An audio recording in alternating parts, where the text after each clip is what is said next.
Dear Taz, I was wondering if you could explain to me if the Enterprise E was capable of separating its saucer section like the Enterprise D, and if so, why didn't we ever see her do it? Jamie. Great question, Jamie. So let's dive into the saucer separation lore and find some answers for you. Hello and welcome to another episode of Does That Make Sense? A Star Trek themed web series that discusses various odd or inconsistent Trek topics and questions brought up over the years by you, this channel's audience. In today's video, we're taking a look at the Sovereign class USS Enterprise E and answering the questions about her saucer separation capabilities. Please note, the model I used for the separated Enterprise E in this video is not perfect by any stretch of the imagination, but I wanted to give you all a general idea of what the Big E would look like in a separation mode. And of course, and as always, I'll be playing devil's little advocate about this topic in order to foster amazing discussions in the comment section below. So without further ado, let's dive in and ask the simple question, does that make sense? Alright, good Trinaries, let's get into our starships, slingshot around the sun, and head back to September 28th, 1987. Beaming down to your family's rec room, let's turn on the 28-inch color television and tune in to the premiere of the newest entry into the Star Trek universe, Star Trek The Next Generation. On our screens for the world to see is the Enterprise D, and shortly into the episode, we're blessed with this newest hero class's ability to separate its saucer from its star drive section. Why? Well, in Encounter at Farpoint, we're told that the saucer section acts like a big lifeboat for the families and passengers of the ship to escape potential danger. While in the episode Heart of Glory, we're told, "We have heard this ship can separate in time of battle." Yes, when relieved of its bulk, the Enterprise becomes an exceptional weapon. So basically, the saucer section of the Enterprise is huge, and makes this vessel a nightmare to maneuver. But the star drive section or secondary hull is sleek and powerful, even without the large saucer section's phaser emitter arrays.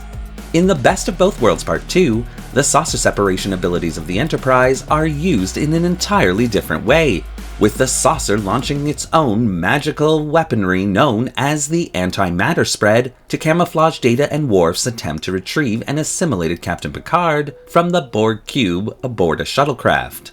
Though the plan works, apparently the saucer section is rendered helpless by the Borg, who, instead of dealing with the separated Enterprise, just leave it behind and continue on to Earth. The last time the Enterprise's saucer separation abilities would be used was in the first TNG movie Star Trek Generations. Badly damaged by a retired and defective Klingon bird of prey, the Enterprise D's warp core is about to breach. And so, everyone hops into the saucer section, once again using it as a sort of lifeboat to carry our heroes to safety.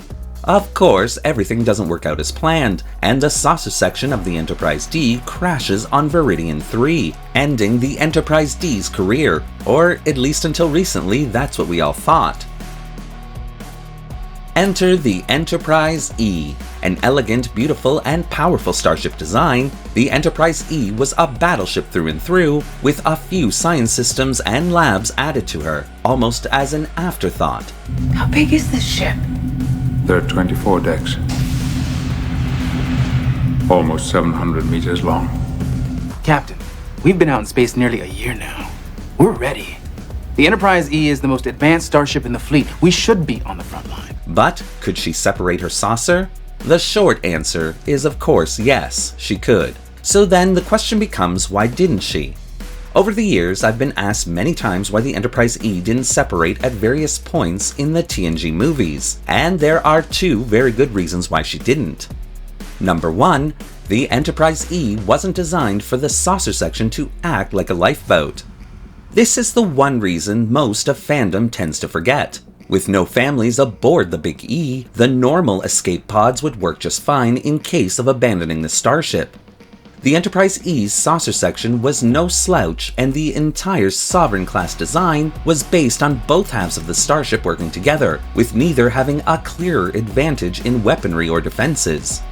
Of course, the secondary hull contained the warp core, but the saucer section's massive impulse reactors were also very powerful in themselves, which brings me to my next point. Number 2.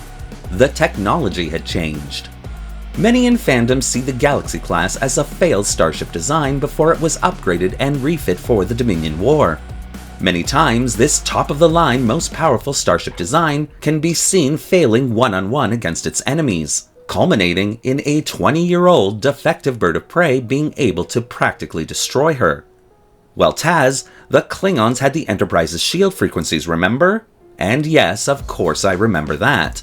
But the flagship of the Federation, the most top-of-the-line starship design of her time, should have been able to make short work out of that old piece of junk bird of prey, beating her through sheer force of power. And yet she couldn't. By the 2370s, however, Starfleet Command was experiencing a technological revolution thanks to the Borg attack at Wolf 359, and the Enterprise E would benefit from that revolution. Quantum torpedoes, a blade of hull armor, and a warp core the size of Jupiter would all work together to make the Enterprise E an actual force to be reckoned with. Add to that bioneural circuitry and upgraded thruster and impulse drive systems, and the need to separate the ship is no longer necessary. The Enterprise E, though large herself, could turn on a dime, being much more maneuverable than even the uprated Galaxy class could ever be. She didn't need to shed her bulk to be a devastating weapon. In fact, keeping her in one piece made her far more devastating than her two halves could have been separated. So although the Enterprise E could separate its saucer if necessary, it was definitely not an advantage for her to do so, leaving the saucer separation mumbo-jumbo to her older, fatter sister. How come you have so many Enterprise Ds? Oh, the fat ones? No one wants those. Of course, the separation of the Enterprise E is something I'd like to see on screen one day. The Trek nerd in me demands it. But if it never happens in my lifetime, at least I can be happy knowing that the Enterprise E was one of the most badass starship designs in Starfleet history. But what do you think? Do you like the idea of the Enterprise E being able to separate its saucer section? Or did you find the saucer separabilities of the Enterprise D a boring development, and was glad that it was rarely used? Or do you have another question you'd like me to explore and explain in a future video?